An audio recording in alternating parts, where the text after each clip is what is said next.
निकारं विभद्रवासा कनकचित्तं वैजयन्तीं च मालां रन्ध्रान् वेणुर्धरिसुधया पूरयन् गोपीवृन्दे वन्दार्यणं स्वपदर्मणं प्राविशद्गीतकीर्तिम् अञ्जनानन्दनं वीरं जानकी शोकनाशनं कपीशमक्षहन्तारं वन्दे लङ्काभयङ्करः करारविन्देन पदारविन्दं मुखारविन्दे विनिवेशयन्तं वटपत्रस्य पुटे शयानं बालं मुकुन्दामन्ताश्वनामि भक्ति भगवन्त गुरु चतुर्नाम बपुए उनके पद बंधन किए नाशत विघ्न। जय जय श्री राधा रमन, जय जय नवल किशोर, जय गोपी चित चोर प्रभु, जय जय माखन चोर, जय जय माखन चोर। अखिलेश्वर अखिल ब्रह्मांड नायक, अचिंत्य कल्याण गुणगण निधान, सर्वेश्वर सर्वाधिपति, अकारण करुणा वरुणालय, अकारण करुणा कारक, कंदर्प दर्प दलन पटियान, निर्गुण निराकार सगुण सैकार, जगदेक बंधु करुणेक सिंधु, श्री सच्चिदानंद घन परमात्मा श्री कृष्ण और राधा रानी जी के युगल चरणार बिंदु में दासी का कोटि कोटि प्रणाम। एवं बाबा भोलेनाथ, माता पार्वती, राजा रामचंद्र, माता जानकी एवं श्री हनुमंत लाल जी के चरणों में मेरा कोटि कोटि प्रणाम। और व्यास जी महाराज से सुखदेव मुनि महाराज, राजा परीक्षित, सुत सोनकादि नारद, सभी ऋषियों के चरणों में मेरा कोटि कोटि प्रणाम। है मेरे गुरुवर के चरणों में मेरा कोटि कोटि प्रणाम। जो मैप से जुड़े मेरे सभी सहपाठियों को मेरा कोटि कोटि नमन वंदन। सिया राम मैं सब जग जानी, करहु प्रणाम जोड़ जुग पानी। हम सभी हृदय में विराजित परमात्मा को वंदन करते हुए कथा की ओर प्रवेश करती हूँ। और आज का मेरा ध्रुव जी का चरित्र होगा, त्रुटि हो तो मुझे क्षमा करें। मैत्रेय मुनि विदुर जी से कहते हैं कि श्री मनु जी महाराज और महारानी शत्रुपा के दो पुत्र हुए, प्रियव्रत और उत्तानपाद। जिनमें बड़े पुत्र हुए उत्तानपाद, और महाराज उत्तानपाद के दो विवाह हुए, एक सुनीति से, एक सुरुचि से। सुनीति से ध्रुव जी का जन्म हुआ, उस सुरुचि से उत्तम जी का जन्म हुआ। अब उत्तानपाद क्या है, इसका क्या मतलब है? उत्तानपादो गर्भे यस्य उत्तानपादः, यानी संसार में हम इस सभी प्राणियों के पैर माँ के गर्भ में ऊपर की ओर ही होते हैं, तो इसे ही उत्तानपाद कहा जाता है। और इस प्रकार महाराज उत्तानपाद की दो रानियां हुई, सुनीति और सुरुचि। मानो दो वृत्तियां हैं, नीति और रुचि। और ये दो वृत्तियां सभी प्राणियों के भीतर पाई जाती है, नीति और रुचि। यानी दो प्रकार की भाव है। एक तो ये इच्छा होती है हमारी कि मैं वही करूं जो मुझे अच्छा लगे, जिसमें मेरी रुचि हो, जो मुझे पसंद हो। मुझे शास्त्रों से, वेदों से, अपने से बड़ों का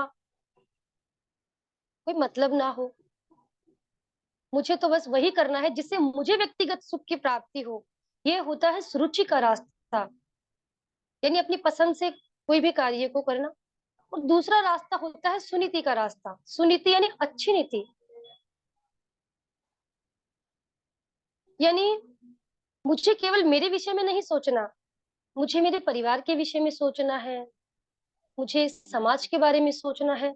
यानी मुझे ऐसा कुछ भी नहीं करना जिससे मेरे आसपास के प्राणियों को, मेरे पास रहने वालों को तकलीफ हो, उन्हें कष्ट सहन करना पड़े। ये जो प्रवृत्ति होती है उसे सुनीति कहा जाता है।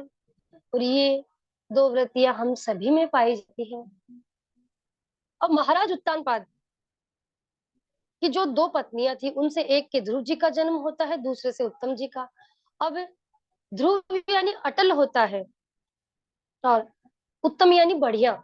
सुरुचि से उत्तम का जन्म तो हो सकता है, यानी किसी बढ़िया वस्तु का क्षणिक सुख हमें मिल सकता है, परंतु किसी अटल या अचल वस्तु का स्थिर सुख हमें नहीं मिल सकता। तो महाराज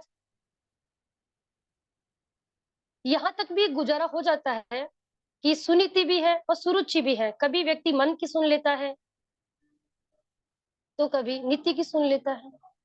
परंतु जीवन में अनर्थ तब होता है जब सुरुचि के लिए सुनीति का त्याग कर दिया जाए। महाराज उत्तानपाद के जीवन की भी यही भूल थी। उन्होंने सुरुचि के लिए सुनीति का त्याग कर दिया, क्योंकि सुरुचि बहुत सुंदर थी और रुचि तो सभी को अच्छी लगती है। अपनी पसंद तो सबको बढ़िया ही लगती है। 4 बजे भजन करना उठकर किसको अच्छा लगेगा? और जैसे सर्दियों का समय हो तो बिल्कुल भी अच्छा नहीं लगेगा। सोचते हैं और सो जाते हैं। कौन स्नान करेगा, कौन भजन करेगा? अब रुचि तो कहती है सोए रहो, परंतु नीति क्या कहती है? उठ जाओ, स्नान करो, भगवान की भक्ति करो। हम सभी बात तो नीति नियमों की करते हैं, पर कार्य सभी रुचि के अनुसार ही करते हैं, अपनी पसंद के अनुसार। अब हमें तय करना है कि हमें सुनीति की राह पे चलना है या सुरुचि की राह पे। तो एक बार क्यों महाराज उत्तानपाद अपने राज सिंहासन यानी अपनी गद्दी पर बैठे हुए थे। तभी उनके 5 साल का नन्हा सा बालक श्री ध्रुव जी महाराज उनके राज सिंहासन यानी गोद में चढ़ने लगे। तभी वहां माता सुरुचि भी बैठी थी। माता सुरुचि ने ध्रुव जी का हाथ पकड़कर खींचकर पृथ्वी पर पटक दिया और कहने लगी कि यदि इस राज सिंहासन की अभिलाषा रखते हो तो जाओ भगवान की तपस्या करो, और जब भगवान तुम्हारी तपस्या से प्रश्न हो जाए, खुश हो जाए, तो उनसे एक चीज मांगना। बोले क्या माँ? बोले माता सुरुचि का गर्भ मांगना, यानी मेरी कोख मांगना, कि तुम्हें मेरा बेटा बनाकर भेजे, तभी तुम इस गद्दी पे बैठने के अधिकारी बन पाओगे, अन्यथा इस गद्दी पर नहीं बैठ सकते।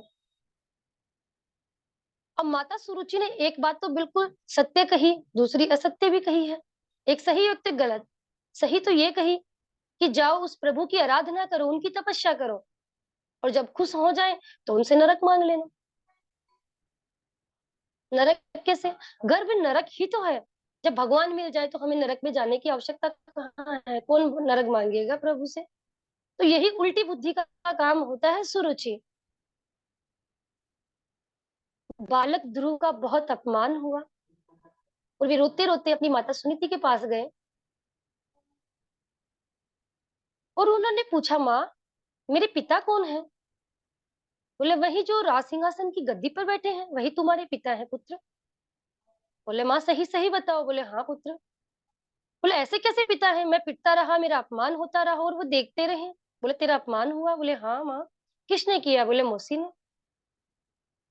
जब माता सुनीति ने सुना तो उन्हें बहुत दुख हुआ, परंतु खुद को संभालते उन्होंने कहा, माँ मंगलम तात परेसु मनसतां भुंगते जनायत पर दो किस्तता।